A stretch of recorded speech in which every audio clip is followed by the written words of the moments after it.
the Berkeley family, Frohlich, Hill, Hofstetter, Rand, Weisenfeld, and Lapchick. So,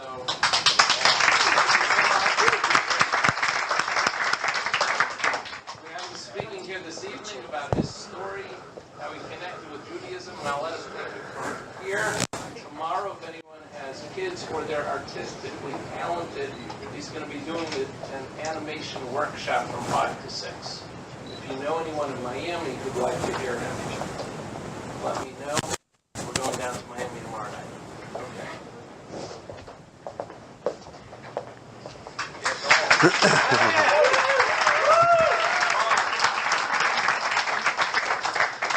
So thank you very much. I want to give a really warm shout out to JEC, Rabbi Feder, his whole staff, Ali. Let's give it up for them. Yeah. It's really amazing. And, you know, you guys, a lot of you just pretty much show up and hear a speaker and go home. But I've been on the phone with Ali and emailing Ali and Rabbi Feder for many, many months. And they have been really, really great in just making me feel at home and accommodating me. And I really, really appreciate it for everything you guys have done. Also want to give a shout out to my JWRP guys. Where are you? Yeah. If you've been in an ice cold mikveh with me, raise your hand. Okay, with you, you know. If you wussed out and didn't go in the mikveh, raise your hand. Okay, you better not raise your hand because I'll take you there right now. Also want to give a shout out to the JWRP women. Where are the JWRP women? Yeah. This is like an exclusive club, people. The people who are not clapping right now, but you're all invited to join, okay? So really, it's a pleasure for me. It's rare that I get to not just see guys that I've been on a trip with, but to meet their wives. And God willing, meet some of their kids. I see some of them are here, and hopefully tomorrow. So over the next brief moment that we have together, I want to share a little bit of my story with all of you. You know, each one of us is living our own story. Our lives are a story. And my story goes back, I was about 6 years old, and I love to do what all 6-year-olds love to do. I love to draw. I used to draw on everything. I actually used to draw on the walls with my mother's lipstick. Okay, don't try that at home, kids. I love to draw, and when I ran out of wall space, I used to draw on my twin sister Rena's forehead. I would use the laundry marker, the Sharpie, you know, because it was indelible. It would last a long time, you know. And my mom used to put all my favorite artwork that she loved, she'd put it on the fridge. You know, the gallery, Mom's art gallery is the fridge. And I'd say, Mom, you should put Rena on the fridge with the rest of my artwork, you know. My sister did not like that idea, but I knew that someday I was going to be an artist. That was my dream. And then I'm 11 years old and I go to the movies. And I'm sitting in the theater and I watch a movie that changes my life. I see the movie E.T. Anyone seen that movie? Yeah? So I'm in the theater watching E.T. and at the end of the movie I remember tapping my mom and I'm like, Mom, that's what I want to do. She's like, what, you want to leave planet Earth in a spaceship? I'm like, no, Mom, I want to make movies. See, guys, I grew up in New York. I grew up in the 5 towns. Any 5 towns people here? No? A couple of the 5 towns? Yeah, which towns? North Woodmere, yeah? Woodmere, okay, I grew up in Woodmere, went to Hewlett High School, and I didn't know any filmmakers, I didn't know any Hollywood people, I didn't know, oh, hi Rabbi, nice to see you. You owe me a hug. I want that hug later. And, okay, and yeah, where are you from? 5 towns? 5 towns? Long Island. Long Island. Yeah, Long Island. That's it. You got it. You got it. And I didn't know any Hollywood people. I didn't know that you could do that. All I knew was when I looked up to the screen, it was something that I wanted to do. I wanted to be a filmmaker. I wanted to make movies. I just had one problem. I had no idea how to do it. See, today you want to be a filmmaker, you go to a little thing called Google and you type in, how do you become a filmmaker? And you'll get about 1 billion answers. Back then, I didn't know. So I went to a building, which many young people today have never heard of. It's called a library. Yes, before Google, there was something called a library, and it would take you about 2 hours just to find one article on something you were looking for. So I got to the library, and I got books on cameras, lenses, storyboard. I found out the director of E.T. is a Jewish guy named Steven Spielberg. I thought, oh, if he could do it, I could do it too. You know what Spielberg did every weekend? He made movies, murder movies, monster movies. So I got my sister and my older brother, and every weekend I'd make another movie.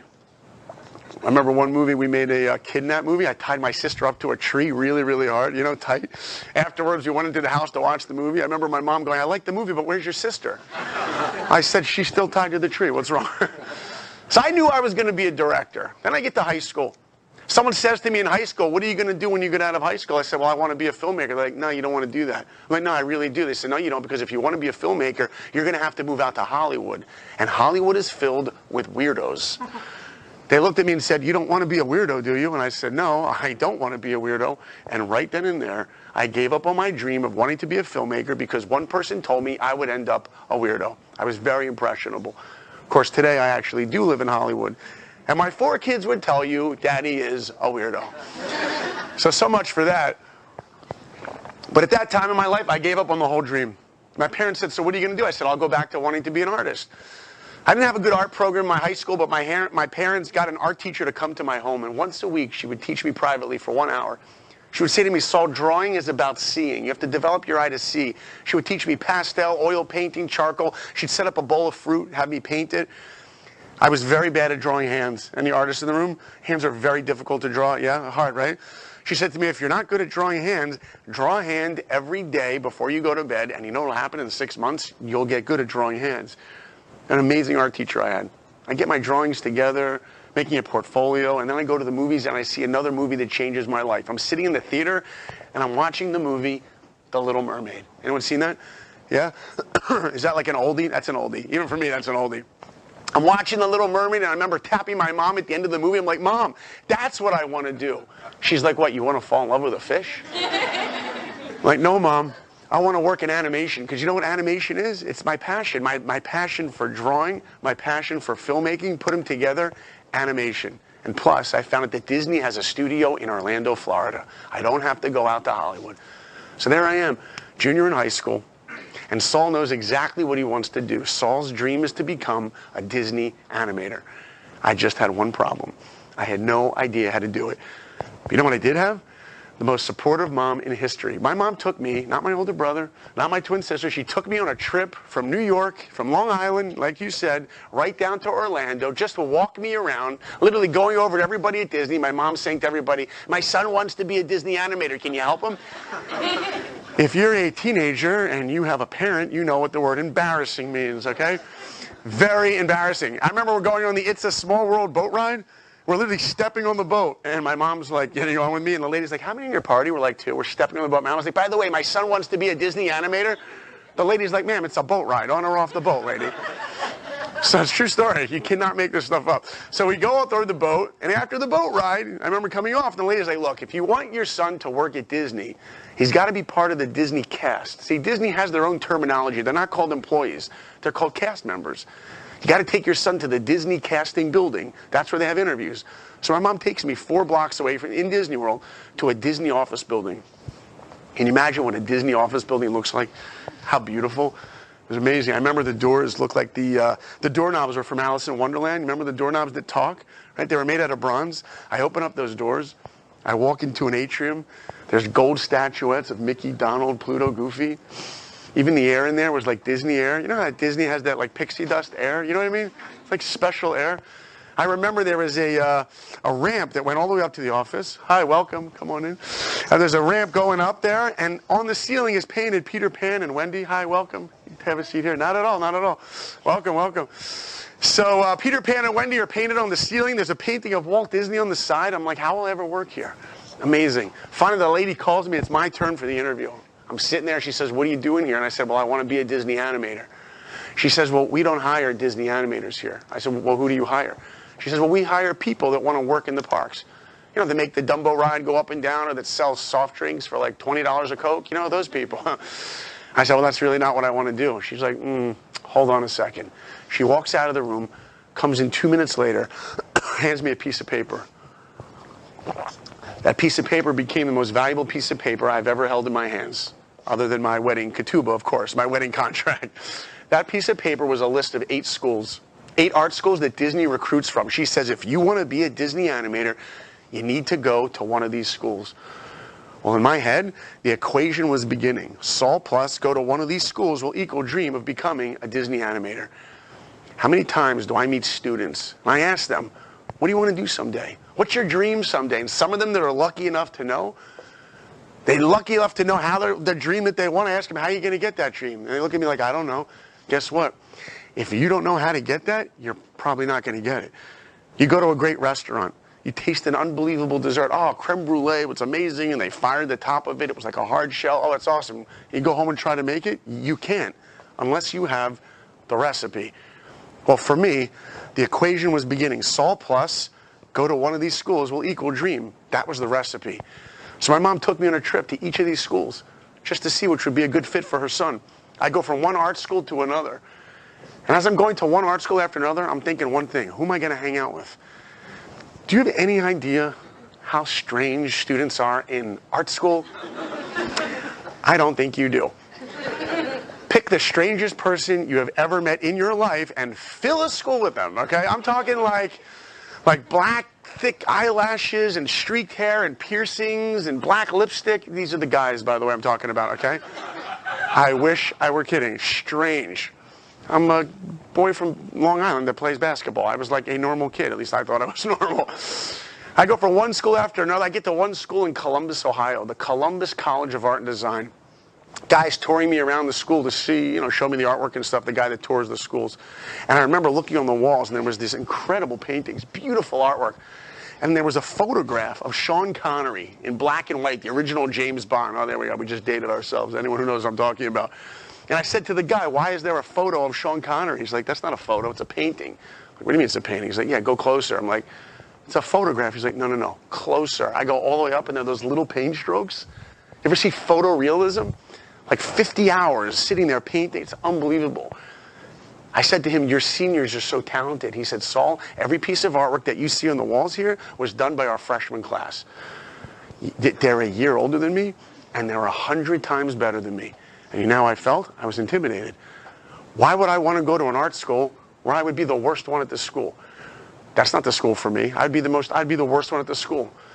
But see, I have a theory. I don't care if you're 2 years old. I don't care if you're 120 years old. Every single person in the entire world wants the exact same thing. Everybody wants greatness. Nobody wakes up and says, you know what I want to be? Average. I'd like to be average. I want to be mediocre. No, we all want greatness. So how do you get it? So I grew up in the 90s. My hero growing up, and those who have been with me in Israel know my hero was number 23. Who was it?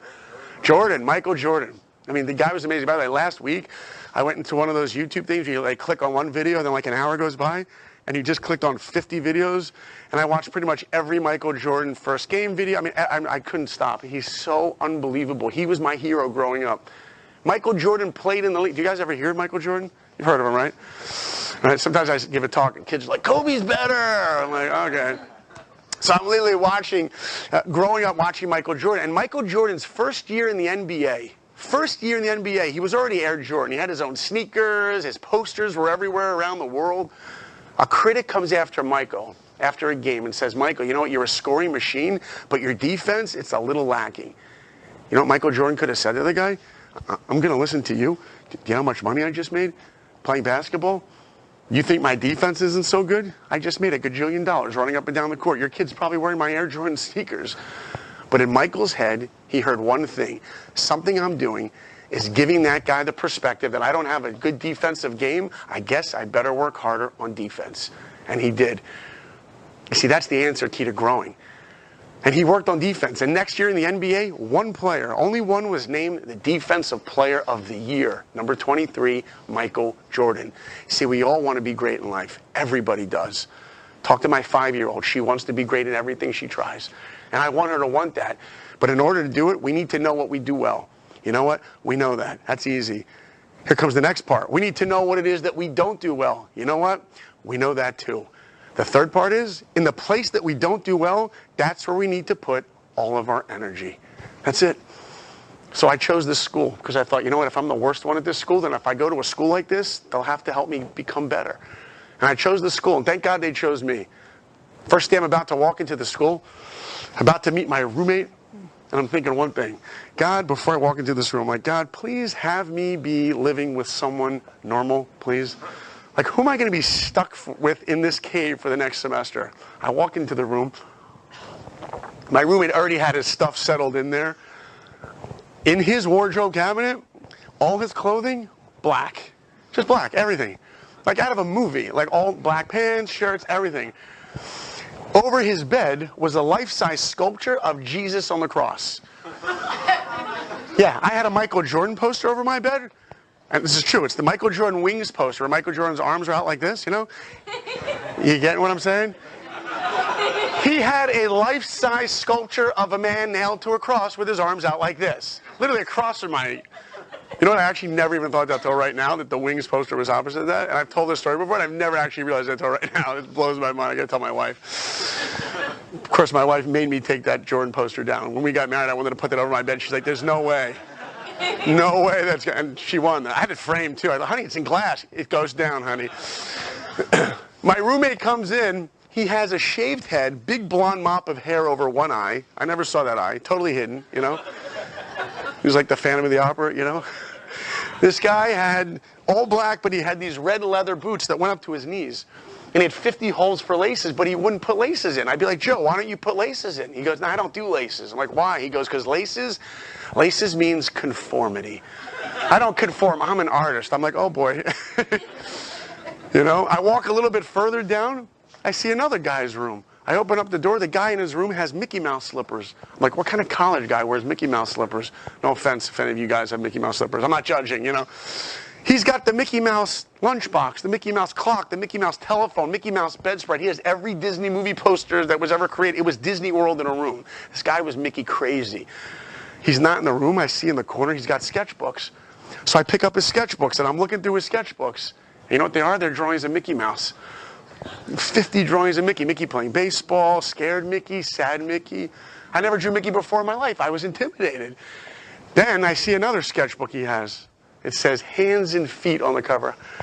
I'm like, wait a minute, hands. That's one of the things my art teacher used to have me draw. Let's see how good he is at drawing hands. You can come in. That's okay. Welcome. I just started. You're fine. You're fine. You're fine. We're all family here. It's okay. He's got Mickey Mouse sketchbook of hands, of Mickey Mouse hands. Like the 5-finger white glove from like every different position. That's his hands, his Mickey Mouse hands. I turn to leave the guy's room, and I bump into the guy whose room it is. Uh-oh, I'm busted. I look at him, and I go, hey, man, sorry. He looks at me and goes, huh, how you doing? I'm like, good, what's your name? He says, my name's Jason, but people call me Mickey Mouse Jason. I'm like, they call you what? He goes, Mickey Mouse. I'm like, I heard you. You have a Disney nickname? He's like, what, you don't? I'm like, no, I don't. I run back to the room. I get on the phone with my mom. I'm like, Mom, if I'm going to fit in art school, you better send me Mickey Mouse slippers. I'm going to need a Disney nickname. It's true. Everyone around me wanted to work at Disney. A week later, I'm in the auditorium. There's 750 students in this auditorium. Every freshman, sophomore, junior, and senior. Guy from Disney gets up on a stage. He visits us from Disney World in Orlando. He's standing in our school on a stage. He looks out to us and he says, how many of you want to work at Disney? Every hand went up. He said, out of 750 of you, just so you understand, the competition is very severe. Maybe 4 of you will ever work there. That's how competitive it is. And as soon as he said that, you know what I thought? I wonder who the other 3 are going to be. Because in life, you either believe in yourself that you can accomplish something or you don't. It's like a light switch. When I was a kid, I would take that light switch and I would put it on and I put it off, but sometimes I try to put it in the middle. You ever do that? You know, before the dimmers? Like, what do you actually think it's going to do? Dim? Actually, they actually have them now. But it was either on or off. To me, when you either believe in yourself, it's either on or it's off. And at that point in my life, I believed in myself. Then the guy from Disney says, if you want to work at Disney, here's what you need. Got to get the internship. No internship, no Disney. And if you want the Disney internship, you need a portfolio. 25 pages of figure drawing and anatomy. All drawings of humans done from life and animals done from life. He says we don't want to see any cartoon characters, and especially we don't want to see any drawings of Mickey Mouse. I was like, oh yeah, Mickey Mouse Jason, that's right. Not so scary now. You can see him like slouching his chair, you know. Oh boy, you know. But to me, the equation was building. First it was Saul plus go to one of these schools will equal dream of becoming a Disney animator. Now it's Saul plus you need 25 pages of figure drawing and anatomy, and that will equal dream of getting into Disney. So I go to figure drawing class the next day, first day. I'm sitting there in figure drawing class. 50 students in a circle. Anyone ever been to a figure drawing class? Yeah, couple. There you go. There's 50 people in a circle. I got my sketchbook. I had my Run DMC music because that's what like put me in the zone, right? The model comes in. The guy gets into a pose, and we're about to draw.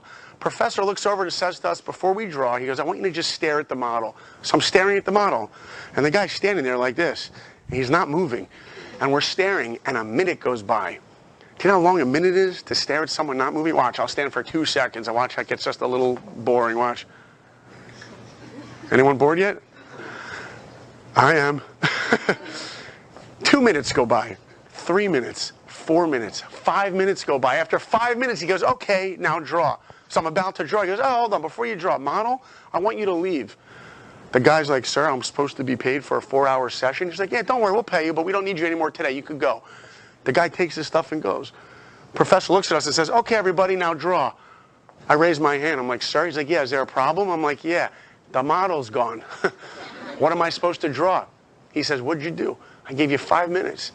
Did you look? Did you really look? He says, you want to go into animation? Animation means movement. You think life is going to sit still for you? He says you have to develop your eye that you see the pose the person's in, the shift of the head, look at the spinal cord, the personality going on, that whole gesture that they're in. He says you should be able to develop your eye where you can see that gesture. You don't even need the model anymore. I love this professor. He was awesome. First week in school, everyone's going around, meeting people, socializing. I remember, I don't know if it was like an Ohio thing, but for some reason, like these college kids were the most thirsty bunch of kids you have ever seen in your life because no one could stop drinking. Yeah, that's what they did.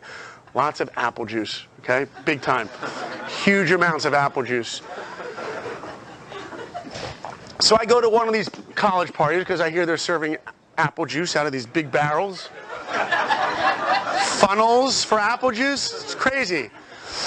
So I go to this one party, and people are drinking apple juice and stuff, and I see in the corner there's a guy with a sketchbook, and he's doing drawings of people drinking. I go over to this guy and say, excuse me, why are you drawing people drinking? What class is that for? He's like, it's not for a class. I said, so why are you drawing? He says, because I want to get better. His name was Andy, and he became my best friend. He was by far the best artist in the school. You know why? Because he never put his sketchbook down. He drew nonstop. Andy was awesome, and he became my best friend.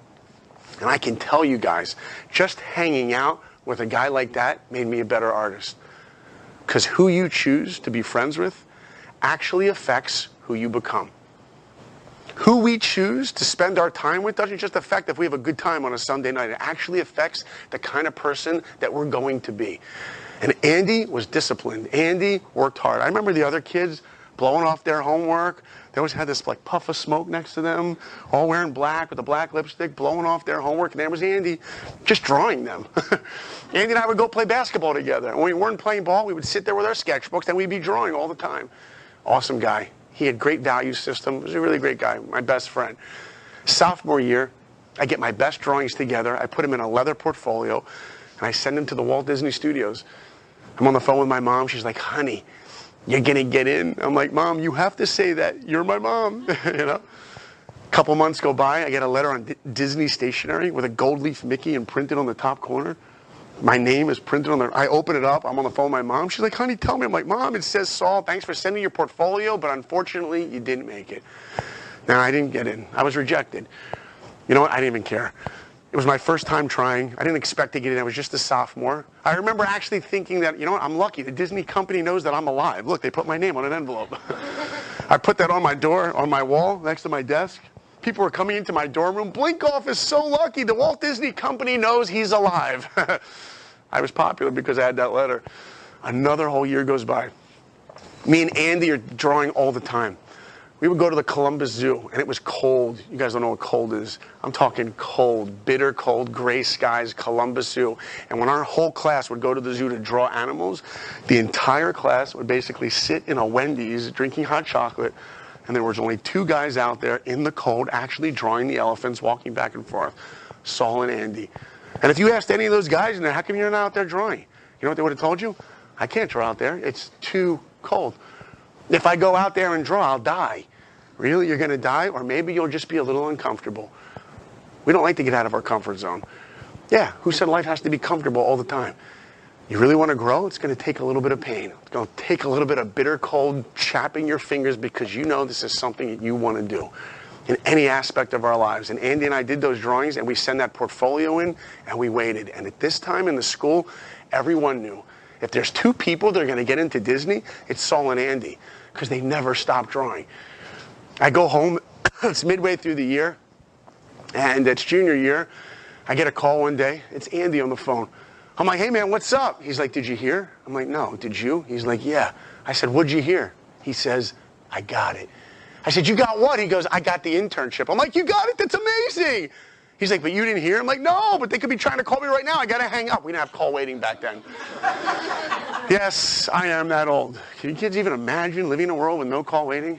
Can't even imagine what I'm talking about. I'm like, dude, congratulations. I got to hang up. I hang up the phone. I'm walking back and forth in my dining room. My mom comes in at that moment. She's like, honey, what happened? I'm like, Mom, Andy got in. She starts walking the other way. We're pacing back and forth, and the phone's not ringing. I'm like, Mom, did you pay the bill? Like, oh, yeah. There's a dial tone. They're not calling. So you know what I did? I got on the phone. I called up the head of Disney myself. Who does that? Well, I did. When there's something you want in your life, you will do anything to get it. When I was 11 years old, I went to Madison Square Garden to watch the Knicks play Michael Jordan with my older brother. And I'm standing next to the court before the game, and Michael Jordan is pacing back and forth. He's got those breakaway pants. He's chewing his gum, bouncing his basketball, you know, before the game. I'm standing on the side of the court, and I said to my big brother who's standing next to me, I'm like, Jay, I'm going to go out and meet him. He's like, you're not going to go out and meet him. Before he could finish that sentence, I was standing in the court, on the court, talking to number 23, Michael Jordan. I went right next to him. It's a true story. I go, hi, Mr. Jordan. He said to me, quote, yo, how you doing? And he shook my hand. This one right here. Still has that number 23 smell. Because when there's something you want in your life, you will do anything to get it. I called up the head of Disney. I got the guy on the phone. He's like, hi, can I help you? I'm like, yeah, my name is Saul. He's like, oh, Saul Blinkoff. Yeah, I have your name on a list here. I'm like, yeah, you do? He's like, yeah, you didn't make it. I'm like, what do you mean? He's like, yeah, you didn't get in. I'm sorry. I was like, oh. He's like, I'm sorry. I'm like, but what about Andy? He's like, yeah, Andy made it. You didn't. I was like, oh. I hung up the phone. My mom was standing next to me. That was a moment in my life that I call bittersweet. Sweet, I was happy that my best friend was going to Disney. Bitter, because my dreams were shattered. And I went back to school. You know, before I went back to school, I remember thinking, you know what they call Disney World? What does Disney World call Disney World? They call it the happiest place on earth. Yeah, what a great tagline to call your place, right? See, everybody wants to be happy in life. Oh, you think you're happy? That's nice, but you're not the happiest. The only place you could be the happiest is in sunny, beautiful Disney World. In Florida. Yeah, there you go. Pat yourself on the back. That's fine. I love Florida. I do. Andy's going off to Disney World, the happiest place on earth. You know where I'm going back to? Columbus, Ohio in the wintertime. Freezing, bitter, gray skies. What I thought was the most depressing place on earth. And when I get back to school, you know who's waiting for me? Everyone comes up to me. Saul, what are you doing here? I thought you got into Oh, you didn't make it. Oh, I'm sorry. Hey, where's Andy? Oh, he got in? Oh, he got in. Wow, but you didn't. Oh, I'm sorry. Wait, you're friends with Andy? You're friends with the guy that got into Disney? Can I shake your hand? I was popular because I was friends with the guy that actually got into Disney. And I felt like a loser. Because I was known as the guy that didn't get what he really, really wanted. And then I came up with a brilliant tool, a brilliant way to take that feeling away. If there's ever something in your life that you really, really want, and you don't get it, and you feel like a loser, do exactly what I did, and it'll take all that pain away. You know what I did? I gave up. I gave up on the entire dream. Because you know what happened? Reality set in. Reality is, Andy is an awesome artist, and you know what? I'm not. Oh, but my passion, I really want it, I work hard, that's nice. He was awesome, and I just wasn't. That was reality. I gave up on the whole thing. Reality set in. Gave up on it. Listen, I'll do something else with art. I don't know what it is. 2 weeks later, a buddy calls me up. He says, Saul, I got tickets to go see a movie. Do you want to go? I'm like, I'm not in the mood. He's like, but you love movies. I'm like, I'm not in the mood. He says, but they're free tickets. I'm like, oh, okay, I'll go. When someone offers you free in college, you take it. So I go to the movies. I'm sitting in the theater, and I'm watching a movie. You ever see a movie at a certain point in your life, and it just speaks to you for what you're going through? I don't know. I saw this movie, and at the end of the movie, tears are streaming down my face. I was crying. This movie is a true story about a guy who's 5 feet tall. He doesn't have an ounce of athletic ability, and he wants to play football at Notre Dame. What movie? Yeah, how many people have seen Rudy? Yeah. And I bet you haven't even heard of the movie. You've seen it? It's good, right? Yes, it is a very good movie. Have you guys seen it? You seen it? Have you seen it? Whole thing? Whole thing? Okay, good. Seen it? Heard of it? Heard of it? Nope. Heard of it? No? Okay, someone's honest. Okay. You saw it? Well, not to Pat. Is it basically about It's the football player. It's this guy, he's 5 feet tall, he's not even athletic, and he wants to play football Notre Dame. By the way, it's a true story. I don't know if you know, it's a true story, Rudy. It's a true story. If you were friends with Rudy, 5 foot tall guy, and as his friend, he told you, my dream is to play football at Notre Dame. You know what you would have told him? Dude, I love you, but get a new dream. You're 5 feet tall. You know what Rudy said? Oh, yeah? Well, we'll just see about that. And he tries to get in, and you know what happens? Rejected. He tries a second year, rejected. But third year, rejected. But if you look at the movie poster for the movie Rudy, it says when people tell you dreams don't come true, tell them about Rudy. He gets in. And I'm watching that movie and I'm thinking one thing. If an unathletic kid could get into Notre Dame through hard work, then an untalented artist could get into Disney. And I decided right then and there, I would never give up again. Remember I told you about that light switch? You believe in yourself? My light switch was out. After I saw that movie Rudy, I'm like, I'm putting that light switch back up and I am bolting it in place. I called up Disney the next day. I got this guy on the phone, the same guy. He's like, Saul, you're calling me back? I'm like, yeah. He's like, what's wrong? I said, well, let me ask you a question. How close was I to getting in? He said, Saul, we picked 17 from 2,000 portfolios around the world. You made it to number 20.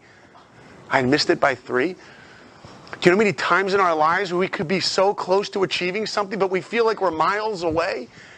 But all we need is a push a little bit more. Then I asked him another question. I said, why didn't I get in? Like, what was I missing? He said, Saul, you were the first who got rejected that has ever asked me, why didn't he get in? I said, hey, man, I'm trying to make history here. If we want to grow in life, we need to find out.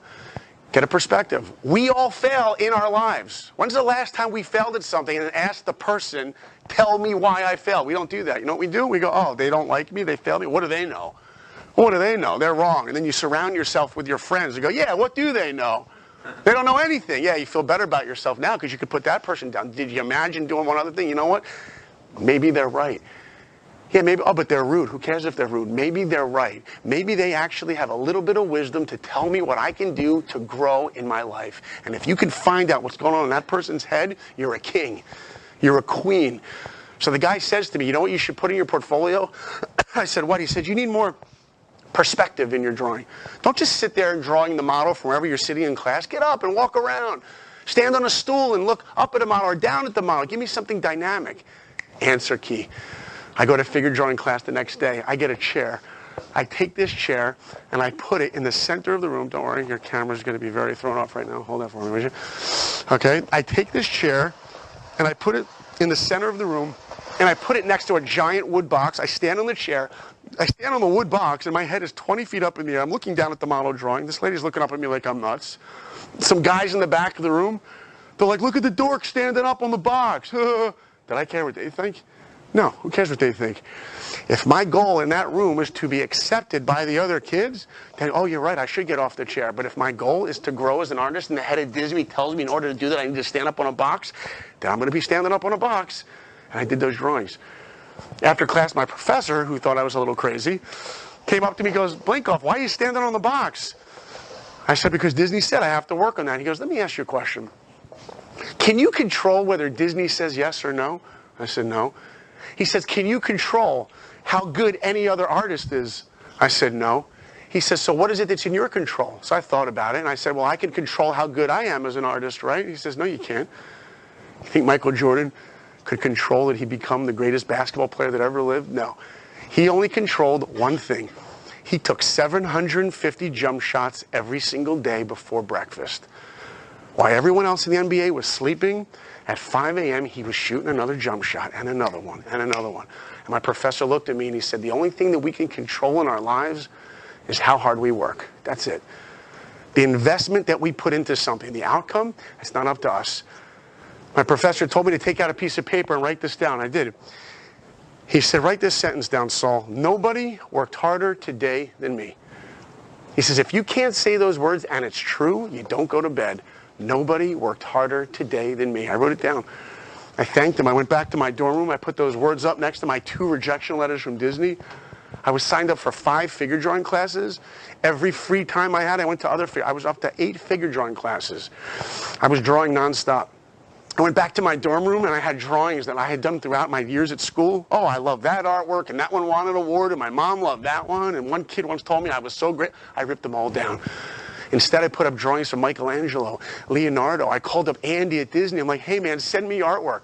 I wallpapered my walls with artwork that was 100 times better than anything I could ever do, because if we want to grow in life, we need a vision of who we're trying to become. I got all my drawings together.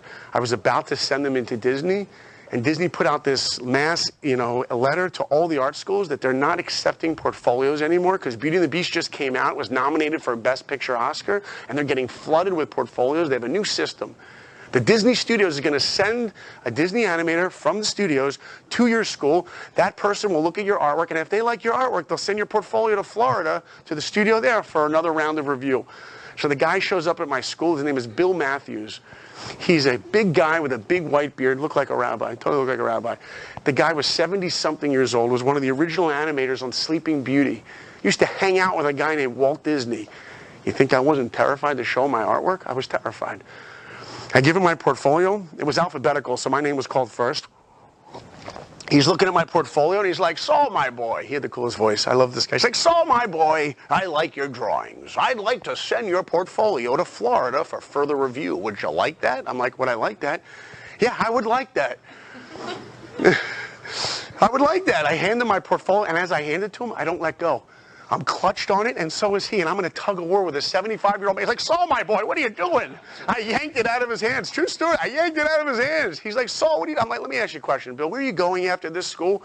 He's like, well, I'm going to that school, then I'm going to that school, then I'm going there. I'm like, so when do you actually really need this portfolio in Florida? He says, well, not for 2.5 weeks. Why? I said, because any drawing I do tomorrow has to be better than every single drawing that's in this book. And if I had 2 more weeks, I could do better work. He says, no problem. You know what I felt at that moment? For the first time in my life, somebody other than my mom loved my artwork. It was amazing. The Disney guy loved my artwork. I was on cloud 9. I should have been the happiest guy in the world walking out, skipping out of that office, but it wasn't enough. I turned back around. I said to him, Bill, let me ask you a question. Any ideas what I can do to make my portfolio better?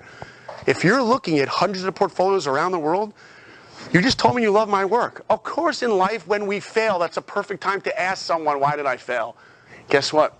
Even when we succeed, ask someone, anything I can do to make it better? I guarantee, I personally think this is one of the greatest products ever created.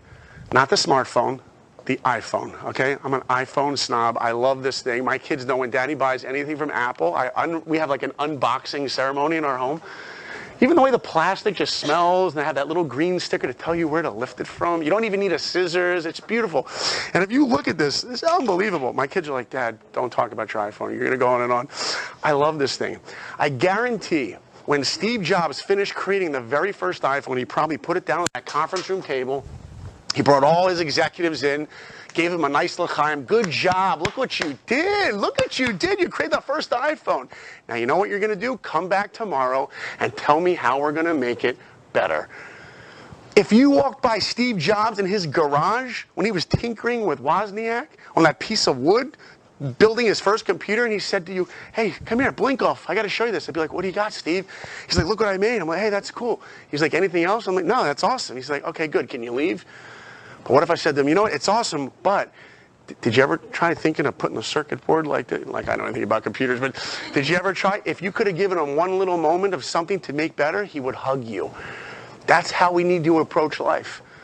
The answer key to life is not just knowing where we fail, but even when we succeed, can't learn something more. We're not perfect. So Bill said to me, you know what you should do? He said, why don't you put effects in your portfolio? So I'm like, what's that? So when you guys watch a Disney movie like The Lion King and there's rain, fire, water, smoke, that's a division of animators called effects animators. He's like, you should put that in your portfolio. To me, I heard answer key. The guy from Disney is telling me what I need to work on. I go back to my dorm room. I set up a pot with water. I'm watching the drips and the ripples. I did drawings of just ripples and those little splashes. I set up a candle and I lit it. And I'm watching the way that flame dances on that wick, and I did drawings and drawings of flames. As a matter of fact, I took that entire portfolio I had and I put it under my bed. I said, what if it doesn't even exist? Can I create a new portfolio in 2 weeks? That's exactly what I did. Because here's what I did not want to happen. I did not want Bill to get my portfolio in Florida, open it up, and go, oh, Saul, I remember him. Nice guy from Ohio. Oh, I remember that drawing. I remember that drawing. Hey, look, he did some of those effects drawings like I asked him to. That's not what I wanted to happen, because that's what he was expecting to happen. What I wanted to happen was this. Oh, Saul, nice guy from Ohio. Wait, I never saw that drawing. I never saw that drawing. And he did a whole new portfolio in 2.5 weeks. 500 new drawings in 2.5 weeks. In life, always exceed expectations. Want to remember something when you walk out of here tonight? Exceed expectations. Somebody wants you to be somewhere at 9 o'clock. You know what time you should get there? 8:50. They want you to finish 10 problems in school. That's nice. Do 11. Be that person that always does a little bit more, and watch how you grow. I sent him the portfolio and I waited. You ever have to wait to find out news? It's excruciating. A month goes by, 2 months. One day I get a call and it's Andy on the phone. I'm like, hey man, what's up? He's like, Blinkoff, you're not going to believe this. I'm like, what am I not going to believe? He's like, they built a brand new wing on the studio for the next interns. I'm like, yeah? He goes, yeah, you deserve to be there. I'm like, thanks, man. He says, you know what else they did? I'm like, what? He goes, they built a basketball court. And you love playing basketball. It's just for animators. You deserve to play on that court. I'm like, thanks, man. He says, but there is one more thing. I said, what is it? He said, they put up a piece of paper, and it's a list of the next interns. I'm like, yeah? And he goes, you're on the list. I'm like, what do you mean? He's like, dude, you got it. I'm like, what? He's like, you got it. I'm like, thank you. He's like, what are you thanking me for? You did it. I'm like, oh my gosh. I hang up the phone. I go over to my tape player. You don't know what tapes are. They play music, whatever. And at the top of my lungs, it's the circle of life, and it moves us all. People are like leaning outside the room, like, Blinkoff got it. I get on the phone with my mom. Can you imagine how fast I dialed my mom? I'm like, Mom. She could hear it in my voice. She's like, honey, what, did you do it? I'm like, no, Mom. We did it. She's like, what do you mean we did? I said, Mom, remember you embarrassed me? You took me to Disney World years ago. You took me to this art school and this art school. You teenagers should remember one thing. Every dream that you have for yourself, your parents want for you times 1,000,000,000. But you know what, Mom? This winter, you can stay in New York because I'm going to the happiest place on earth. And I end up in Florida. I'm at the airport. There's a guy with one of those signs that has my name. You know, you ever been like, see the airport, the sign? I'm like, wow, I've arrived in life. The guy's got my, and it had a Mickey Mouse picture pointing to my name. The guy drives me to the Walt Disney Studios. It used to be the Disney MGM Studios. Now it's the Disney Hollywood Studios. I feel like this room knows what I'm talking about, you know? So I get in there, and there's an entrance that says Artist Entrance. And I walk under the sign, and I'm like, oh my gosh. I walk into this lobby. The Walt Disney Animation Studios. How did I get here? I'm in a room twice the size of this room. There's 11 animation desks. This is before computer animation. And there's these huge animation desks. This is like hand-drawn animation, old school. And I look in the corner, and there's an animation desk, and it has my name on it. Saul Blinkoff, Jewish kid from New York. When you leave here tonight, I want you to go to your Snapchat or your Facebook, go to your digital Rolodex and tell every single person you've ever met in your life, you know who I met tonight? You know who I met tonight? I met a guy who achieved his dream that was not talented. How many times do I meet people like, oh, you know why you got that? Because you were a good artist. No, I wasn't. I was the worst artist in my school. Nobody wakes up great at anything. Nobody wakes up great at anything. Michael Jordan did not wake up great at basketball. He woke up with a fire in him that would never be satiated until he worked and worked and worked. And when I got into Disney, that's what it was. That's all it was. That's all it was hard work and never giving up. That's it. Why shouldn't we strive for every dream that we have? Why shouldn't we strive for everything? Nobody wakes up great. How many times do I meet students? I'm like, what do you want to do? I want to do this. But I'm not going to go for that. Why not? Because they say it's too hard. So guess what? Work harder. I walk into that room and I have interns from around the world and they're all 100 times better than me. I was the worst one on the internship, for real. I had a lot of work to do. I get through the internship the last day. Bill Matthews, the same guy with the white beard, calls me into his office and he says, Saul, we'd like to offer you an opportunity to work on a movie that we're animating right now called Pocahontas. And I'm like, oh my gosh, you're going to let me draw in a Disney movie? You're going to be the first interns, he said, to work on a movie. I'm like, this is amazing. The very first scene, anyone ever hear of Pocahontas? You're just telling me yes. You probably haven't heard. Have you? There's no way you've not seen it. Have you seen it? No. Have you? There's no way you've seen the movie Pocahontas. Have you? No, you haven't. Have you? Come on, none of you. Have you seen the whole movie, beginning to end? Yeah, but you haven't. You ever heard of it? Good. Someone's honest. Okay. So I'm working on the movie Pocahontas, and the very first scene I got to animate was a very dramatic scene. Pocahontas is supposed to marry this guy, Kocoum. She's a Native American girl. He's a Native American guy. She's supposed to marry Kocoum, but she falls in love with this guy, John Smith. And she's in the forest talking to John Smith. Kocoum finds out she's talking to another guy. He's not very happy about that. He walks through the forest at night. He gets over there, and there's these leaves, and he pushes through these leaves, and he's watching them, and they asked me to animate the leaves. That's it. Yeah, I was the leaf guy at Disney, and you know what? I was fine with that. I was terrified. You do a drawing of a leaf on your piece of paper, that leaf is this big. On a movie screen, it's a 100-foot leaf.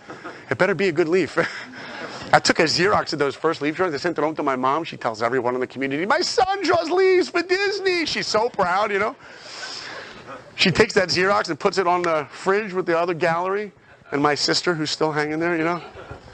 After Pocahontas, Bill Matthews calls me into his office. He said, Saul, we'd like to offer you a 5-year contract. Would you like that? I'm like, why do you always ask me that? Yes. What do you think I'm doing here, man? Yes. This time, you know, no tug of war. I signed that contract. I handed it to him. A week later, I get an apartment. I bought a sports car. Something came in the mail. Changed my life forever. Paycheck. Amazing. They're actually paying me money to do what I love. I went to Abercrombie & Fitch. I'm like, I'll take this. I'll take this. I had everything going. Then I started working the movie The Hunchback of Notre Dame. You ever heard of that movie? No. Have you heard of Frozen? Oh, that one. Yeah, I didn't work on that. Okay. So I started working on The Hunchback of Notre Dame. Got to animate Hugo, the little gargoyle that Jason Alexander does the voice for. Remember that? And midway through that movie, my parents got me on the phone. They said, honey, do you have any vacation time coming up? I'm like, yeah. They said, well, why don't you come to Israel with us? I'm like, okay. I'll hang out with my parents in Israel for a week. I haven't been there. Why not? How many people have been to the old city of Jerusalem? Who's been there? Okay. How many people have not been there? No guilt. Just be honest. Get those hands higher, though. Everyone who has their hand up, this is your year. You got to go. They have to go, don't they? Give it up for them. They have to go. All of you right here, go home tonight, tell your mom, tell your dad. You say, I know you've been telling me you love me, but you haven't really shown me lately because you haven't taken me to Israel. Come on. It's home. It's home. You got to go. You tell Dad I said that, okay? Got to take Israel. So I go to the old city of Jerusalem, and I walk into the old city. And there was a bagel place there called Bonkers Bagels. Now, I've really dated myself. Some people might remember Bonkers. There's always a bagel place in the old city when you're walking down. Today, it's called Holy Bagel. Get it? Holy Bagel. Right? So I walk into this bagel place, and I order a bagel. Now, I'm from New York, so arrogantly, I think I know how to order a bagel pretty much the right way. You know, the right way. Sometimes I say to my son in L.A., his name is Asher. He's 9. He's like, Dad, which bagel should I get? I'm like, pick a bagel, we gotta go. He's like, but should I get the plain? Should I get the onion? I'm like, just get everything. He's like, but you said pick one. I'm like, no, dude, everything bagel. Mind blown. Right? So I will never forget when that happened to me. He was like, whoa, they put it all on one bagel. And then, of course, he goes up and says, I'd like the everything bagel without the onion. And they're like, no. He's like, Dad, will you pick off the onions? I'm like, no. Okay. So I walk into this bagel place, and I order the everything bagel, and I tell the Israeli guy, here's what I want on the bagel. I want the everything bagel, and on the bagel, I want everything. He's like, I have the everything. No. I want everything you have on the bagel. I want the cream cheese, the whitefish, the smoked salmon, the capers, the onions, the Munster. I want it all. He's like, everything? I'm like, everything. And he starts making, I'm like, no, you can't do it like that. He's like, what do you mean? I'm like, it's not in the right order. He's like, order? I'm like, yeah, order. You don't want the cream cheese next to the Munster cheese. It's going to stick to the roof of your mouth. Let me draw you the correct order. I'm an artist. It's what I do. I draw like a cross-section of this bagel. True story, by the way. My wife is like, please don't tell this part of your story. I start drawing the cross-section. The Israeli guy mentality changes from being overwhelmed to this, I can do this. I'm like, I know you can. I know you can. He starts making my bagel. As he's making the bagel, in walks a normal-looking 23-year-old guy like me. He's wearing a baseball hat with a New York Knicks logo. We start talking about sports like guys do. And I said to the guy, what are you doing here in Israel? He says, I'm here learning. I'm like, what are you learning? He's like, I'm learning about Judaism. I said, why? I said, I don't get it. He's like, well, I'm in a yeshiva. I'm like, yeshiva? You don't look like a yeshiva guy. Yeshiva guy has the curls and the fringes. You look like a normal guy. He says, I'm here because I want to find out how I fit into the Jewish people. I said, what are you, a puzzle piece? I don't get it. He said to me, I was raised a certain way that my parents decided. My parents decided what I was going to do Friday night in the house and what I was going to do out of the house. Everything about my Jewish identity, he said, has been decided by my mom and dad. He said, but now that I'm becoming an adult, I want to find out what Judaism means to me. And when he said that, I was envious. I'm like, I would love to be able to come to Israel and spend a couple weeks in yeshiva and learn that. But I can't. I have my dream job at Disney. All of a sudden, the Israeli guy told me my bagel was ready. I forgot about the guy with the hat. I don't know what happened to him. And I'm looking at the bagel, and this is just a little side thing for you guys who haven't been to Israel yet. Remember this story well, okay? He takes the bagel, and before he gives it to me, he puts it under a waffle iron and goes, tss. And everything that was perfectly in the right order on that bagel was now off the bagel in this white wax paper, and I'm holding in my hands a disgusting mess. Believe me, he knew what was going to happen, you know? And I look at him, I'm like, excuse me. Look what happened to my bagel. The Israeli guy looks at me and goes, so what do you want me to do? And I'm thinking to myself, wait, wasn't this guy like in the army, you know? Nothing. I love the flattened bagel. I love the order that you came up with. I'll put it in a new place. I'm an artist. I'm creative. I love it. Thank you. I enjoyed my bagel. So remember when you go to your bagel place, just get one or two things. They're good. Flatten it. Okay. I go back to Disney, finish working on The Hunchback. Then I start working the film Mulan. Remember Mulan? Let's get down to business to defeat. Ha! There's always one. All right. Before I came on this trip, my oldest daughter, she's like, Dad, you going to tell your story in Florida? I'm like, yeah. She's like, you're not going to sing, are you? I'm like, honey, would that embarrass you? She's like, yeah. I'm like, then I'm definitely going to sing. If your parent hasn't embarrassed you once this week, they're not doing a good job, okay? So there we go. I just embarrassed my 13-year-old. So I start working on Mulan. If you don't know Mulan, by the way, Mulan is a story about this Chinese girl who dresses up like a boy to go into the army. It's Yentl in China, okay? That's what it's about. And at Disney, at the studios, we all have mirrors on our desks to see facial expressions that we put into our animation. If you're animating a scene, let's say you're animating a scene in Frozen, and Olaf says, yeah, but some people are worth melting for. Well, how do you know what his face is supposed to do? So you actually have a mirror and you go, some people are worth melt. Oh, his eyebrows do that. And you put it into your animation. So we always act out the scenes that we're animating. Glenn Keane, this incredible animator who animated The Beast and Beauty and the Beast, would run through the studio with a cape just to see how a cape would settle. Walt Disney, would bring deer into the studio when they were making Bambi. Always, drawing from life. So one guy, one of my friends, was animating a scene in Mulan where Mulan has that pole. It's during the song, Let's Get Down to Business. She's going like this and that.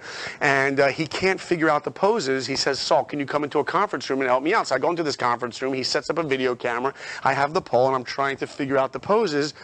And it's not working, because in this scene, these other guys come over and they drop a beetle or a scorpion down her back, and they want to mess her up. Whoa. So I'm trying to figure out the poses. I'm not feeling it. All of a sudden, I get an idea. I go, dude, get your camera ready. I go into the freezer. I get a big chunk of ice. I put it down my back, and I'm like, whoa. So when you watch the movie, it's not a little Asian woman. It's a tall Jew from New York with ice down his back. That is true.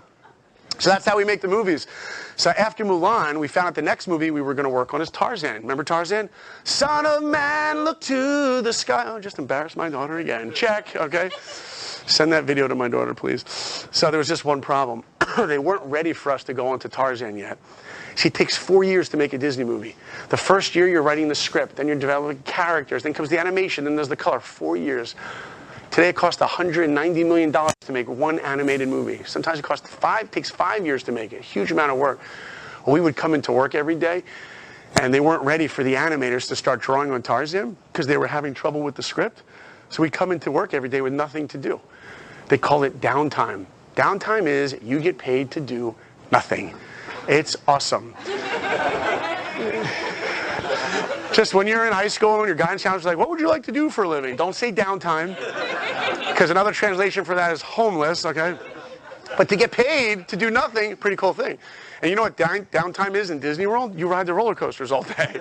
Every day it's Space Mountain, woo, Big Thunder Mountain, woo, Splash Mountain. I became quite the mountaineer in Disney World. One day turned into 1 week, turned into 6 months. They said, you don't even have to come into the studio anymore. So me and my friends, I'm 24 years old, I'm playing basketball, I'm going to Disney parks all day. Disney World has 15, I think over 15 now, hotels in Disney World. Each one is themed different.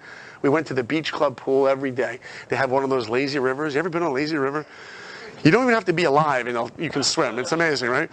So I'm like floating on my back. I have a pina colada in my hand. My brother's in law school freezing. He's like, what are you doing these days? I'm like, Jay, you don't want to know. And I'm telling you guys, at that moment in my life, I had everything I ever could have wanted. What if you could make a checklist of everything you want in your life? Literally, everything you want. I had my job. No, my dream job. I had this incredible girlfriend who later became my wife. Check. I was making money. Check. I had a sports car. Check. I had Florida weather. Check. I mean, everything. And you know what? It wasn't enough. It wasn't enough. Something was missing. And when I was floating around on my back that day at the beach club, I realized, you know what? I'm getting out of the pool and I'm going to Israel because I want to find out how I fit into the Jewish people. And all my friends looked at me like, why? What are you, a puzzle piece? I ended up in Israel for 10 days on a program called Israelite with two rabbis, Rabbi Benny Friedman and Rabbi David Aaron. First day on this program, Rabbi Benny Friedman walks in. He says to us, "What, do you guys know what a mezuzah is?" I'm like, yeah, the thing on the doorway. I know what it is. He's like, well, what's it for? I'm like, doesn't it like guard your house from evil spirits or something? He's like, oh, we'll come back to that. He says, what's inside the mezuzah? I said, there's something inside. I thought it was a piece of artwork that goes in your doorway, and it has a shin for Shaddai, God's name. I didn't know there was anything inside. He says, inside the mezuzah, it's a parchment that has the Shema. It comes from the Torah. Shema Yisrael, Hashem Elokeinu, Hashem Echad. It's part of the Torah itself. He says the Torah is a letter from the creator of the world to humanity. Imagine the Torah is written by God, but God doesn't have a hand. Did he inspire? Did he tell Moses? Like, put that all out of your head. Imagine it's true. What if it is true that God actually wrote the Torah and he gives that Torah to man? What are we supposed to do with part of that Torah? Put it on our doorway? If you get home today and there's an envelope, your mom, your dad, your husband, or wife says, oh, honey, this came for you in the mail. The return address says the creator of the world. You'd be like, oh, okay, who's playing a joke on me? But what if you opened up that envelope and all of a sudden that letter started floating? You'd be like, honey, mom, dad, the letter's floating. You know what you would do? You'd Snapchat that. You take a selfie, right, with a God letter. Here's what you wouldn't do. You wouldn't go, OMG, you know where this is going? Doorway. Doorway? What's that? The most unique, special thing that we have are putting on a doorway. And then the rabbi said something so powerful. He said, you know what a mezuzah is? It's not a thing that we put on a doorway. It's an opportunity. It's an opportunity. Because a doorway is a place of transition. We're in our homes. We go out into the world. There's that mezuzah. A mezuzah is an opportunity to ask myself a question. I'm going out into the world. What kind of a world do I want to create? What am I living for? Then he told the story how thousands of years ago the Jewish people had a temple. It wasn't just a temple, it was the temple. And the Romans came and burned it down. They weren't telling the Jews, you know what, you're going to have to find a new place to pray. We need this location. They were telling the Jews, you can't be Jews. They tried to take away their identity. Then he told one more story of a girl in the Holocaust. She's 22 years old. She looks up to one of the rabbis in Auschwitz. True story. And she says to the rabbi, Rabbi, I need a knife. And the rabbi looks into her eyes and he can tell that she wants to end her life. And he says, don't do this. Don't let them win. And as these two Jews are speaking, the Nazis overhear them talking. They come over and like, Jew, what are you doing talking? If you're a Jew and you talk out of turn, they'll shoot you. They'll shoot you anyway. They're murderers. And this woman looks up to one of the Nazi soldiers and she sees in his breast pocket is the outline of a knife. She looks up to him and demands his knife. She says, give me your knife. He can't believe she's speaking to him this way. And the other one says, give her the knife. What's she going to do? We have guns. So they hand her the knife, and she holds that knife in her hand. She reaches down to her leg, and she pulls up a bundle of clothing. And she undoes the bundle, and inside is a newborn baby boy. It's her son. And she looks up to God, and she says, God, you gave me this beautiful baby boy. Now I'm going to return him to you perfect. And with that, she took the knife. The rabbi looked away. He couldn't even watch. She took the knife and performed on her own son a bris milah, a circumcision. You know why? Because the kid's a Jew. And she's been hiding this baby in the camps. They find a baby, they'll kill it. But she knew that she had to give her son a bris milah, a circumcision, because in the 8th day, you got to give your kid a bris. And she takes her crying son, and I'm a dad, and I have a son, and I don't know how you do this. And she takes her own son and puts him into the arms of the Nazi. The baby's crying. She turns to walk away. No more crying. To the back of her head. Both of them were murdered. And you hear that story, can you imagine the tears over Auschwitz? But if you go deep in that story, there's something so powerful. You know what Reb Noach Weinberg said? He said, if we don't know what we're willing to die for, we're not living for anything. You see, she didn't let them win. She said, I'm a Jew, and my son's a Jew, and I'm going to live as a Jew, and I'm going to die as a Jew, because that's who I am. And the rabbi looked at us and he says, if you could go back thousands of years when the Jewish people had a temple and it burned down, and if you could whisper into the ear of one Jew, if you could go back in time machine, Marty McFly, and go back and whisper into the ear of one Jew, don't worry, because thousands of years in the future, the Romans are going to be gone. They wouldn't even believe you. If you could go over to that woman in Auschwitz and whisper into her ear, don't worry. Don't worry. I know you're going to die, but don't worry. We're standing on the shoulders of your life. And sometime in the future, we're going to have the state of Israel. We're going to have a JEC in the Jewish community where I have books of Torah and Jewish wisdom filled. I can take a trip with men to Israel and women to Israel. I can have a Jewish home. I can light Shabbat candles. Don't worry. The Nazis are going to be gone. Don't worry. We're going to be here. Each one of us stands on the shoulders of the most unbelievable history that any people has ever known. It is nothing short of miraculous that Jews even exist today on planet Earth. And the rabbi looked at us and he said, now that you know that, what are you going to do about it? What will you do with it? I didn't know. I didn't know what to do with it. All I knew was something was different in me. For the first time in my life, I didn't want to just be Jewish. I wanted to live Jewish. I wanted to live Jewish. I didn't know what that meant. I go back to Disney. I was working on Tarzan. I loved my dream job at Disney, but Friday nights, things were different. I didn't go to the movies anymore Friday nights. To me, Friday night was always AMC theater, 10 rows back in the middle, just like all my friends. You know what I did on Friday nights? I got this book. If you don't have one, you should get one. It's called the Torah. It's the Chumash. And every Friday night, I would read the portion of the week. I just sit and read for 10 minutes. And it connected me to the Jewish people around the world. It doesn't matter what community you go in the entire world, every Jew is reading part of the exact same book. Isn't that awesome? Anybody ever here read Harry Potter, the first book, more than 3 times? Really, more than 5? Okay, but if you did, don't admit it, okay? If I went to the local coffee bean in LA and I know people that do this, that read the same Harry Potter book like 10 times, 20 books, you know what I would tell them? Dude, there's other books out there. And yet, you know what we do? We read this book, we get to the end, and what do? We start it again. Get to the end, start it again, start it again. Because this book is not a history lesson. This book is directions telling us how to live. That's what it is. The word Torah actually means instructions. It means directions. So I go back to Disney Friday night, and I'm learning. I'm reading alone. I didn't have any Jewish friends. Then I get an opportunity to go to New York. I went to New York to be a director on a show for MTV. My dream was to be at Disney, but I got an opportunity to go direct in New York. So I'm like, which community am I going to live in? Upper West Side. There's a lot of Jews there. Now, I wasn't religious. I didn't get off the plane from Israel, start wearing a kippah. I wasn't eating kosher. Everything was slow. Really, really slow. I go to the Upper West Side. I got to find a place to live. There's an apartment there. It was freezing. It was wintertime. And there's an apartment complex called the Key West. I'm like, oh, reminds me of Florida. I'll live there. It actually had a palm tree in the logo. So I walk into this apartment, and on the board there's no available apartments. Some guy walks up. It's amazing how God runs the world. A guy walks up, puts a card on the thing, says he's looking for a roommate. I said to him, you got to take that down. He's like, why? I said, because I'm your roommate. He said, well, hold on. Are you Shomer Shabbos? I'm like, what's Shomer Shabbos? He says, if you're asking what Shomer Shabbos is, you're probably not Shomer Shabbos. So I'm like, what is it? He's like, do you turn lights on? I'm like, you live in the dark? He's like, do you tear toilet paper? I'm like, you don't tear toilet. Okay, crazy, fanatical, religious man. Good luck. I will find another place to live. And it's a true story. I walk out, and it's so cold. I ran back in. I go, hey, I'm not going to tear toilet paper anymore. I'll live in the dark, whatever you want. And you know what I did? It's true. I tried out being Shomer Shabbos. And you know what happened? I fell in love with Shabbos. I'm 24 years old in the Upper West Side, potlucking different meals with my friends, singing at L'chaim. It was beautiful. It was an amazing time. My girlfriend at the time, Marion, she went to Israel, had her own program. She came back. She got an apartment across the street from me. I will never forget leaving MTV, coming up the stairs, and looking at her apartment. And we'd try to be on the phone and try to talk to each other. And then when I came back from synagogue, I'd see her Shabbos candles there. It was beautiful. She was growing on her own path with her own friends, and I was growing. It was amazing. Then I went to my first religious wedding. Anyone been to a religious wedding? If you haven't been to a religious wedding, we got to get Vince Vaughn and do like Wedding Crashers movie.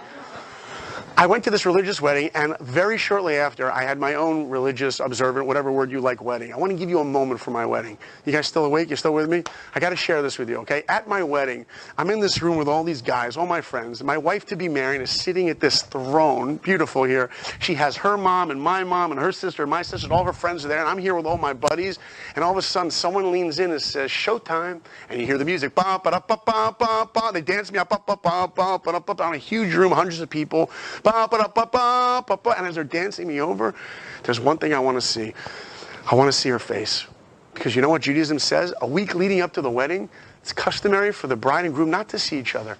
You don't see each other, you don't speak for a week. We would write letters and text and whatever, but you don't see each other. You want to build anticipation. You don't want to get into an argument before the wedding. Okay, I'll meet you at the wedding. So they dance me over, and all I want to see is her face. I remember certain expressions on my wife's face. I will never forget the expression on her face when I got down on one knee and I asked her the question, "Will you marry me?" Think of all the questions I asked her before that. "Hey, honey, where do you want to go to dinner tonight? What movie should we see?" I don't remember the face on those questions, but that one I won't forget. And as they're dancing me over, I just want to see her face. And sure enough, the sea splits. Guys are all going right and left, and there she's looking up at me. Her eyes are like two head beams looking right up at me. I felt like we were the only ones in the room. And Judaism has the most beautiful custom. You dance the groom over to the bride. I come right down to her. I look into her eyes, and I take her veil, and I cover her face. "Honey, you are so beautiful. I just can't look." It doesn't make sense. If you want to understand anything in Judaism, you know what you should start with first? What doesn't make sense. And if you can't find something that doesn't make sense, you are not Jewish, okay?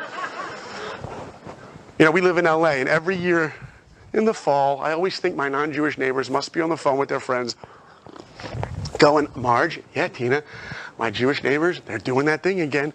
What are they doing? They're building their homeless shelter. The one with the grass roof? Yeah, oh, Marge, what is it, Tina? The children are doing artwork for their homeless shelter. Now they're hosting a dinner. What's with the Jews? And now they're singing? They're singing? Are they happy they're homeless? What's with the Jews?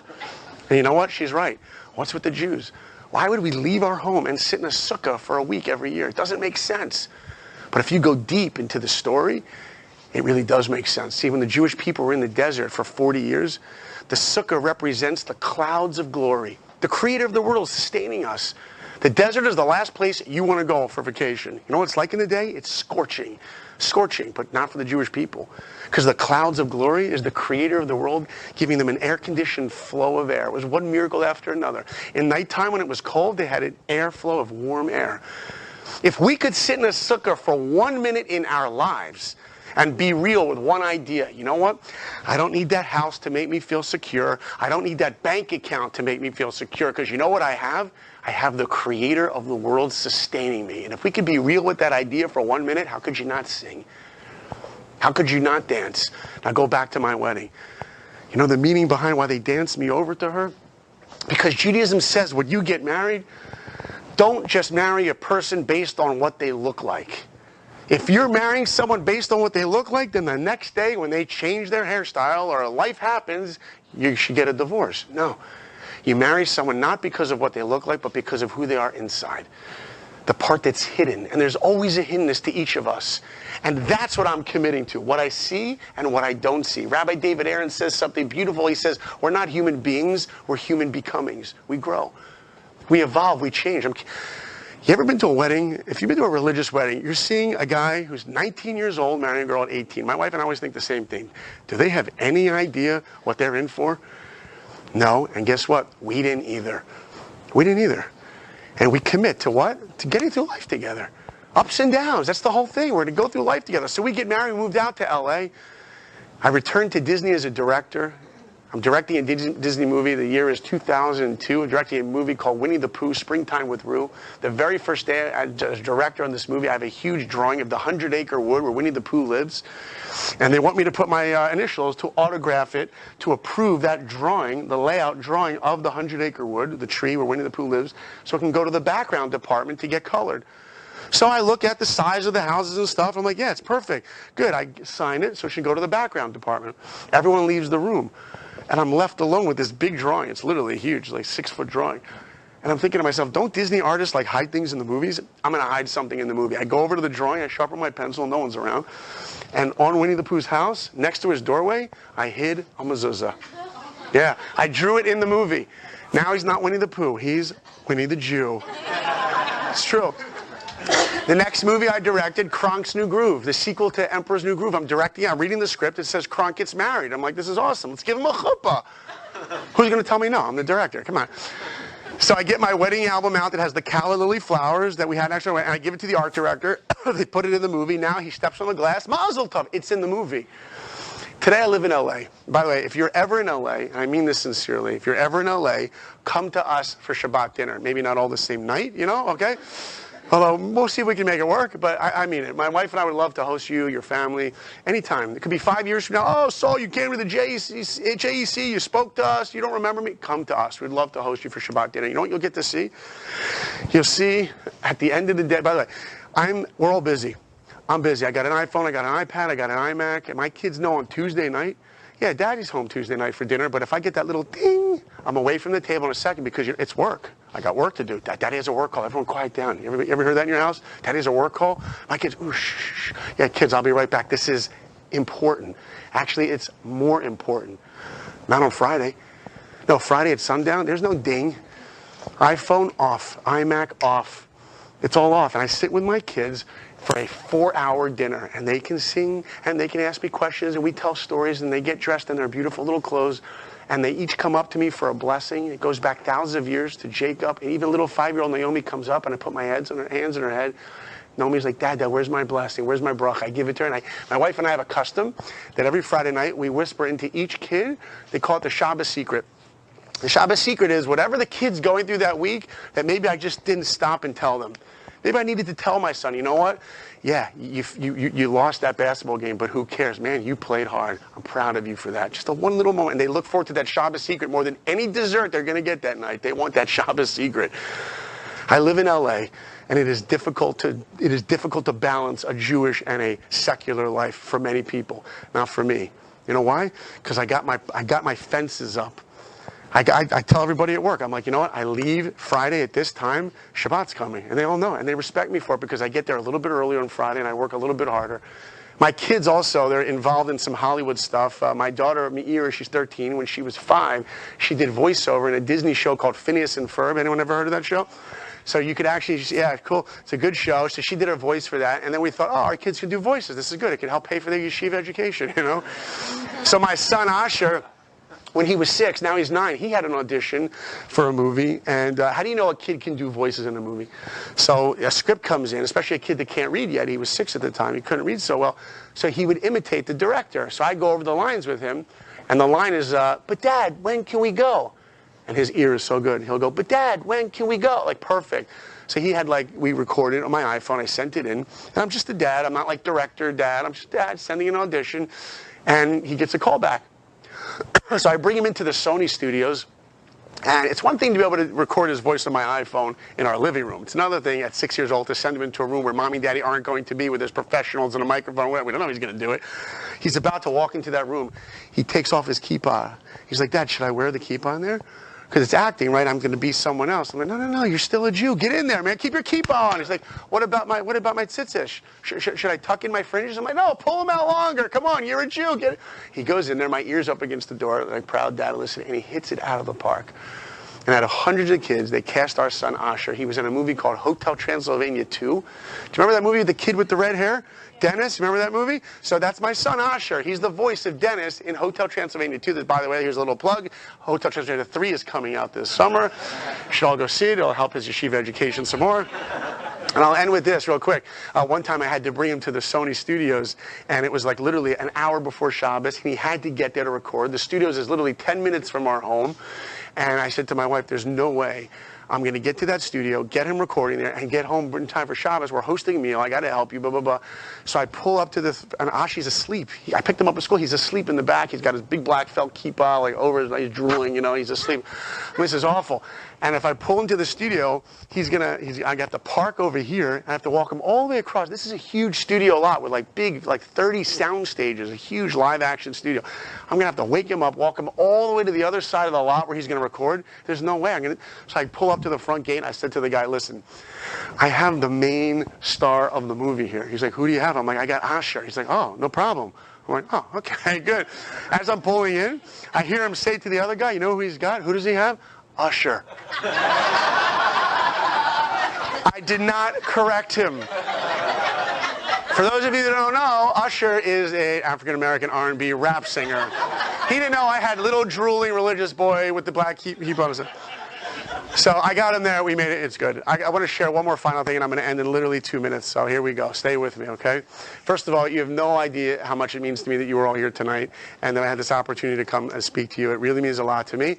And I really have one message I want to leave you with. Look, I put my heart into everything I do in life. And my goal is I want to have greatness. I want to be great at everything. When I make some pasta dish at home, you should see my wife and my kids. They're like, Daddy's making pasta tonight. It's going to be perfect. You know, sometimes it's not perfect. I save the pasta water on the side, and I watch like Gordon Ramsay videos and all this and that. I want to make it great. Everything I do, I want to be as great as it could possibly be. But more important than pasta, I want to be the best dad I can be. I want to be the best husband I can be. I want to be the best son to my parents. I want to grow. And that's what life is about. This book, like I said before, this is it. The Jewish people are known as an Am Segula, a treasured people. You know why? We have a treasure. It's this, Torah. That's it. This is our wisdom. This is our Torah. It's not a history book. The word Torah means directions, instructions. It's known as Torat Chaim, instructions for living. What does Torah tell me about being a parent? What does Torah tell me about being anything in life? There's nothing we will go through in our life that Torah doesn't have a secret to help us be better at it. You guys are so fortunate to live in a community like this where you have bookshelves like that. But the bookshelves are nothing. What you really have is people like that, like Rabbi Feder and his staff, and people that are there for you, that they're there to host you to their homes. I'm sure you've probably been to the rabbi's home for Shabbat, and maybe you're done other people's homes. That's living Torah. So many times we get caught up in, oh, I'm not Orthodox, I'm not observant, I'm not Orthodox, Reformed, all those bubbles. Forget all that. Forget all those fences and bubbles. You know what it is? It's Torah. It's Jewish wisdom. It's our treasure. With that foundation in life, you'd be on top of a mountain.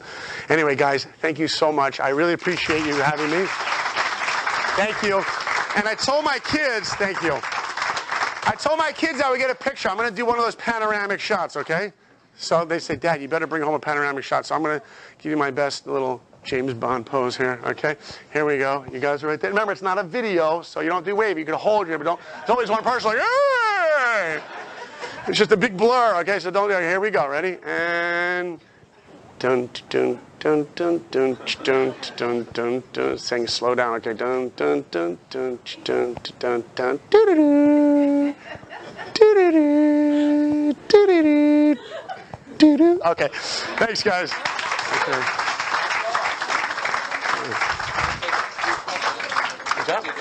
Yeah, sure. Okay, we have time for a few questions, and then we'll call it a night. Like 2 quick minutes of questions. Anything, ask me anything. People always ask me, so whatever happened to Andy? Andy's still a very good friend of mine. He just art directed a movie called Moana. Maybe you've heard of it? Yeah, he art directed that movie. He's an amazing artist. Give me questions. Anything at all, yeah. You lived in the old city and you quoted North Library. You went to Eish Torah? I did not go to Eish Torah, but I've got to learn from many different sources, including different Talmidim students of him. So I got to do that. By the way, I have a new show. I'm going to plug my show for those preschoolers out there, which aren't in the room.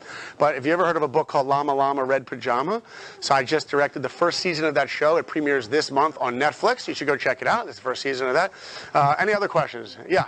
What happened after you went on the court with Michael Jordan? Did they like tackle you? No. I got on the court. I got off the court. By the way, years later, I told my buddies while I was at Disney, and I was 24. I was in Orlando.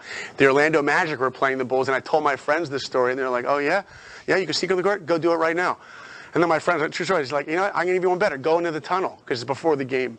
I'm like, "You want me to sneak into the tunnel? You know how hard that is? There's like 2 ushers. There's no way." Long story short. I was in the tunnel. I snuck into the tunnel. Don't try that at home, okay? But like when one guard, I call them guards because everything's like a movie. One guard was looking one way, the other way. I snuck into the tunnel. I walked around just as the Bulls are in this circle, and they're all before the game. They get into this huddle. They're like, game time, whatever they say. So I got behind them in the huddle. Sure. And then they all ran out, and I ran out with them, and my buddies are like, oh my God, there's Blinkoff. It's a true story. True story. Because when there's something you want in your life, you will do anything to get it. Yeah, another question. Anything at all. Anything? Ask me something. Yes. I just got a shout out from my son, Max Ben Lulu. He told me to say hi. Oh, wow. We got to take a picture for him before you go. Oh, that's awesome. That's awesome. You really do mean about Shabbat. Yeah. He has Shabbat at your house. Yeah. Oh, that's amazing. Oh, we got to take a picture. I'm so excited. Has he come back more than once? Yes, he has. Good. That means the food's good. The challah is good. I'm telling you, it's good. Another question. Anything at all? Anything? Anything at all? No? Okay, I'll hang out here. I'm here for you guys. I'm not in a rush to leave. Thank you, guys.